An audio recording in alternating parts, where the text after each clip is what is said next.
Hello listeners and viewers.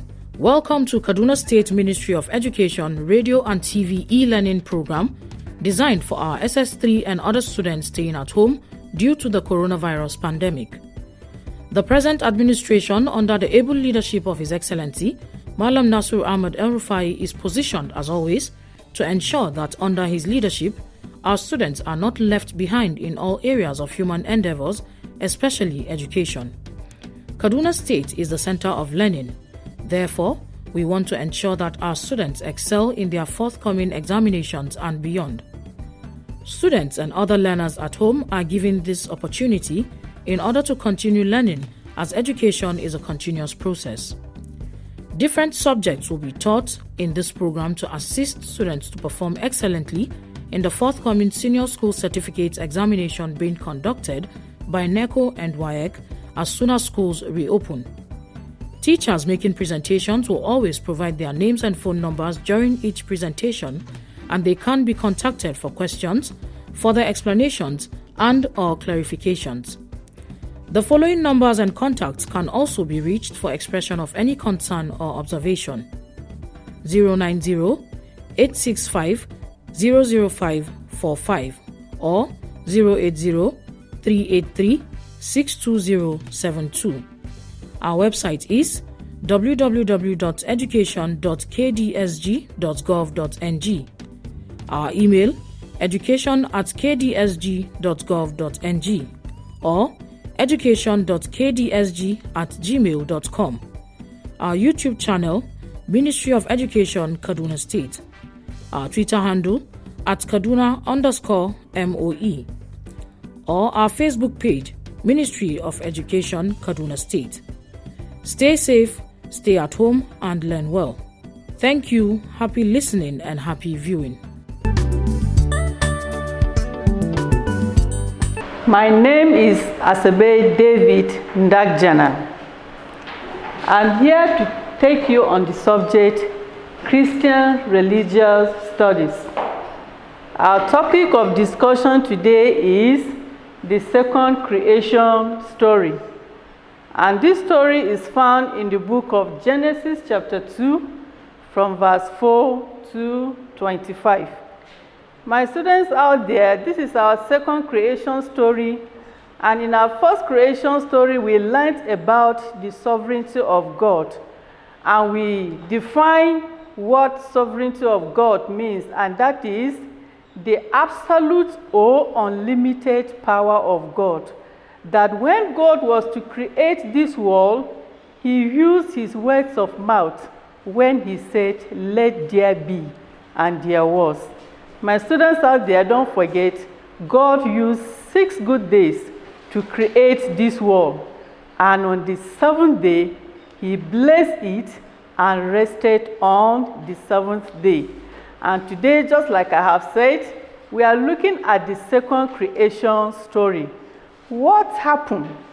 Now, in the second creation story, shrubs and plants had not yet appeared on the earth because God had not sent rain and there was no one to till it or walk on the ground. Streams came up from the earth and watered the surface of the ground. Man was formed from the dust of the ground, and God breathed into his nostrils the breath of life, and man became a living being. My students out there, nobody can ever form man out of dust or a structure out of dust and breathe into his nostrils, and that structure becomes a living being. It has never happened, and it will never happen, because that one is beyond man's power. And that is to tell you that God is so powerful that you never can describe him enough. Now, God planted a garden in the east of Eden, and the man God had formed was given the garden to live in. All kinds of trees that were made by God were pleasing to the eye and good for food. The tree of life and that of knowledge of good and evil was found in the middle of the garden. Now you tend to see that that man that God formed, God didn't allow man to wander in the wilderness or in the world anyhow, but God made a place convenient for man to live in. And so man was there.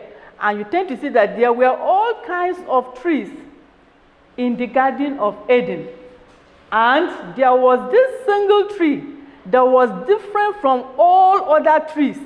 And that tree was known as the tree of life and that of knowledge of good and evil. And man was not allowed to eat it. Now God caused rivers Pishon, Gihon, Tigris, and Euphrates to water the garden. You see, God in his power made 4 good rivers to water the Garden of Eden. Remember, God had not yet sent rain. So these streams, and you know that streams are small rivers. They are not up to rivers. But the water was flowing from these streams into the Garden of Eden. So you tend to see that man that was placed in the garden need not to look for water to water those trees. God made all these things available for man, making life very simple for man. God took the man he made and put in the Garden of Eden to work it and take care of it. Man was just there. And you tend to see that all those trees that were there, man was allowed to eat any of them. But we'll see what will happen to that one found in the center of the garden. God's command to man. My students out there, no wonder today we have rules and regulations in our various homes, in our schools, in the market, wherever you find yourself, there are rules and regulations. So when man was created, God did not leave him to just live on his own. God gave him a guide, and that is the command God gave man. What was the command that God gave man? God commanded man that you may freely eat of every tree of the garden, but of the tree of knowledge of good and evil shall you not eat. In the day that you eat of it, you shall die. My students out there, we are talking about the command God gave man pertaining the tree of life. Now, when you are asked to narrate the second creation story, by the time you reach where God commanded man not to eat of that tree, please never you go ahead to explain that when man ate the fruit of the tree in the center of the garden, he disobeyed God. No. This is the second creation story. You are not asked to narrate how man fell. No. But you are asked to narrate the second creation story. So by the time you are writing about the command God gave man on the issue of the tree of knowledge of good and evil, please never you go ahead to say man ate it and that was how he became disobedient to God. Now, God's provision for a helper to man. You see, when you look at God, the way God did his things right from the beginning, he made everything available for man. In the first creation story, we saw how God created light, how he created stars, moon, and how he created the firmament, the land animals, the sea animals, and at any moment of your life, you can go ahead to just enjoy those things. Now, when man was created, God felt he should give man a helper. And who were these helper, or who was man's helper at this moment? God saw that it was not good for man to be alone. So out of the ground, he formed every beast of the field and every bird of the air and brought them to man to see what he would call them. Man was given the mandate to name all the creatures. Now, in the first creation story, we saw how man was the crown of man's creative activity. But here, in the second creation story, we tend to see that man was given responsibilities to tend the garden, and look at man is given a helper. And God created animals of all kinds and brought them to man. What will man do with those things? Was man to slaughter them and start eating? No, my students. But that man was given the responsibility to give them names. So my student out there, in our objective questions, there are times they will ask you, who named God's creatures? It was not God that created and named, but it was man. He gave man the responsibility to name everything that he created. Now, for a helper to man, God caused a deep sleep to fall on man, and God took one of his ribs and closed it up with flesh, and he made a woman and brought her to the man. Can you now see how God does his things? He created the woman out of man.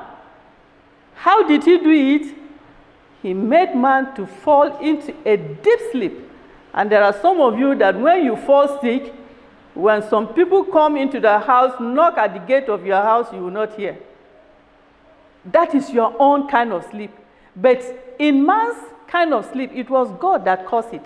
So you should be able to know that it wasn't a child's play sleep. It was a serious one. So he took one of man's rib and created the woman and made the woman to be a helper to the man. And so when God removed that rib, he closed it up. He didn't leave man to go about with like a wound on him, but that he closed it up. Now, God's provision of a helper to man continued. When man saw the woman, you see, when God created the woman, he took the woman to the man. And when man saw the woman, how did he behave? What did he say? He said, "This at last is bone of my bone and flesh of my flesh. She shall be called woman, because she was taken out of man." Can you see how man was excited seeing his helper? He was so excited to the extent that he felt, really, this is my what? This is my partner. And she has been taken out of me. So you tend to see that man was a sort of appreciating God. And God was now giving man a responsibility on the woman, because the woman was not going to be the head of man, but man was going to be the head, and the woman was going to be his helper. So you tend to see that man was actually going to take care of the woman.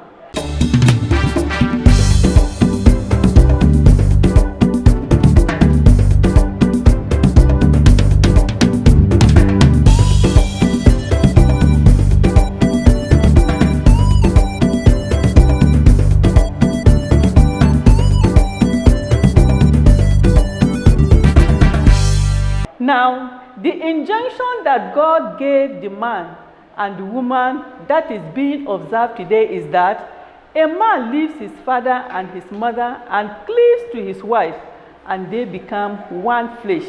And the man and his wife were both naked and were not ashamed. Now, you tend to see that this practice that God initiated right from the beginning is being practiced in our lives today. A man is supposed to live, when he is married, he's supposed to leave his parents and cleave to his wife. The wife is supposed to leave her parents and cleave to her husband. And the two of them now, not the arithmetic in our maths, but the arithmetic of God, the two of them are not two, but they are how many? They are one. So whatever they will do it together. No secret. They should love themselves. They should be there in the garden God has given them to live. Now, the names of all creatures, that is the lesson to be learned here, my students. The names of all creatures were given by man, mind you, not by God. Number 2, God's creative activity is so wonderful that we never can describe him enough. My students out there, if we look at every part of our body, there is no mistake in it. God saw everything that he did, and he even made a comment that they are what? They are good. But today we criticize what God has created. For example, a student will look at his partner and say, hey, have you seen this kind of nose? Hey, the nose is so big. How does he even breathe? Can you change anything? There's nothing you can do. God has created you that way, and your friend has been created in his own way. Or you look at a friend, you say, hey, this one will not get his size in the market. This one has to be taken to the factory because the legs are so big. We laugh at what God has created. And you tend to see that when God created these things, he said they are good, and they are still good today, tomorrow, and forever. That is God's work. Man is highly placed than any creature that God created. You see, God has given us the responsibility to worship him, isn't it, my students? So we have been highly placed. Have you ever seen a donkey or an elephant worshiping God? An elephant or any type of animal does not have the senses, because the way God created the sea animals, the land animals, are quite different from what or how God has created us. So we have to be mindful of what we are doing or what we are saying.